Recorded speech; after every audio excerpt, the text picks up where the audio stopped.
do things in our lives. Mungu ana matamanio sana kwa kufanya mambo maishani mwetu. Because the Bible says that I shall follow my word to accomplish it. Kwa sababu Biblia imesema nitalifuatilia neno langu nilitimize. This morning as we stand in the gap, Asubuhi ya leo tunaposimama katika mwanya, because of our kwa families, sababu ya familia zetu, because of our nation, kwa sababu ya nchi yetu, because of our kwa church, sababu ya kanisa letu, we rely in the word of God. tunaegemea katika neno la Mungu. And this morning, Na asubuhi ya leo as we stand as early risers, tunaposimama kama wanaoamka mapema, people who despise their sleep, watu ambao waliacha usingizi wao, people who ignore the comfort, watu walioacha mahali pao pa utulivu, so that God can build a foundation upon their lives, ili Mungu ajenge msingi maishani mwao. that whoever stands in the gap, Yeyote atakayesimama katika mwanya, just as Nehemiah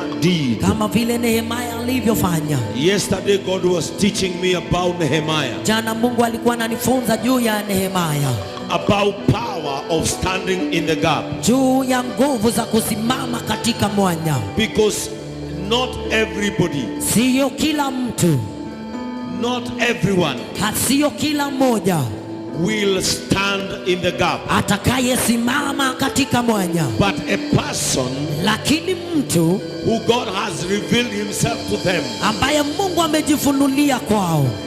Some people might be asleep in your family. Watu wengi wamekuwa wamelala katika familia yenu, Some people might be asleep in our ministry. wengine wamelala katika huduma, Some people might be asleep in the nation. wengine wamelala katika nchi, But one man by the name Nehemiah lakini mtu mmoja kwa jina lake Nehemia decided to stand in the gap, akaamua kusimama katika mwanya, because the graves of their father were destroyed. sababu neema ya Mungu ilikuwa juu yao. And the Bible says Na Biblia inasema Nehemiah asked the king, Nehemia akamwendea mfalme can I go and rebuild na akamuuliza, niende na nijenge tena what was destroyed? kile kilichoharibiwa? It is not everybody who is called Sio kila mtu ambaye ameitwa to stand in the gap, kusimama katika mwanya, but a devoted person lakini aliyejitolea in every family. katika kila familia.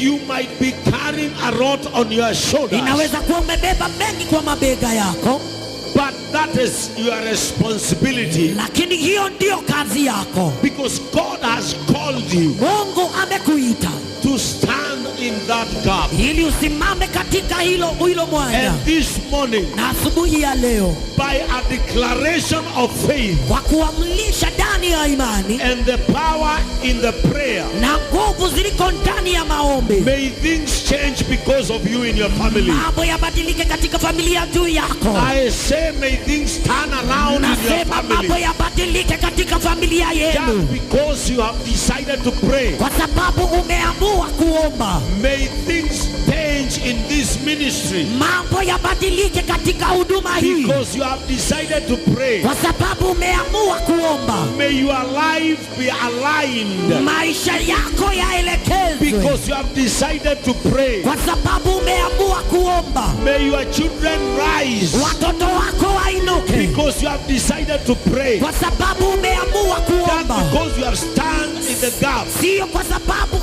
sababu usimame may katika mwanya. things turn around. Wacha. This is what I want us to do. Hivi ndivyo ninavyotaka tufanye. When Jacob Wakati Yakobo met the angel of the Lord, alipatana na malaika wa Mungu, he said, alisema, I won't let you depart sitakuachilia uende until you bless me. mpaka unibariki. And the Bible says, Na Biblia inasema when the angel strike his leg, wakati malaika waligonga mguu wake, his name was changed, jina lake lilibadilishwa, and he raised an altar na akainua madhabahu and said, na akasema, this is Bethel, Hapa ni a Bethel, place where I met my God. mahali nimepatana And na he Mungu wangu. said, Na akasema I will stick to the horns of the altar. nitashikilia katika pembe za madhabahu.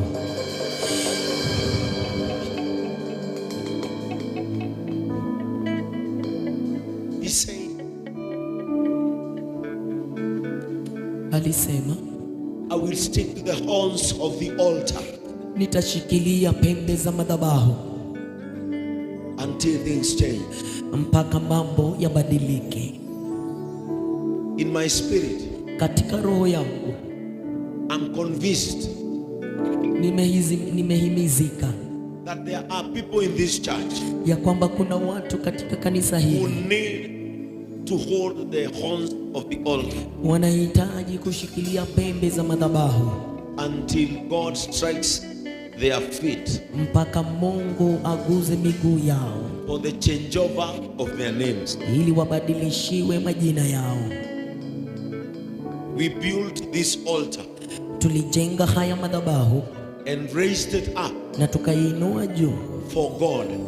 juu ya Mungu, And I believe that our God will hear us na tonight. ninaamini Mungu atatusikia leo. I want you to come and hold the horns of this altar. Ningetaka utoke mahali ulipo uje ushike pembe za madhabahu. Hold the horn of the altar. Shikilia pembe za madhabahu. Make sure that you are holding the horn of the altar. Hakikisha unashikilia pembe za madhabahu. These are the horns of our altar. Hizi ndizo pembe za madhabahu. I want us to provoke the Holy Spirit. Nataka tumwamshe Roho Mtakatifu ama tumchochee Roho Make sure that Mtakatifu. you are holding a place on the altar. Hakikisha umeshikilia mahali kwa madhabahu. Others, allow them. You can even come and kneel. Unaweza kuja na You can upige come and magoti. kneel and hold the horns of the altar. Unaweza panda na ushikilie madhabahu As early risers, kama wanaoamka mapema. I want us to make a cry. Nataka tufanye kilio. I want us to make a cry.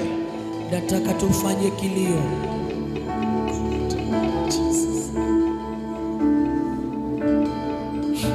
I want us to make a cry.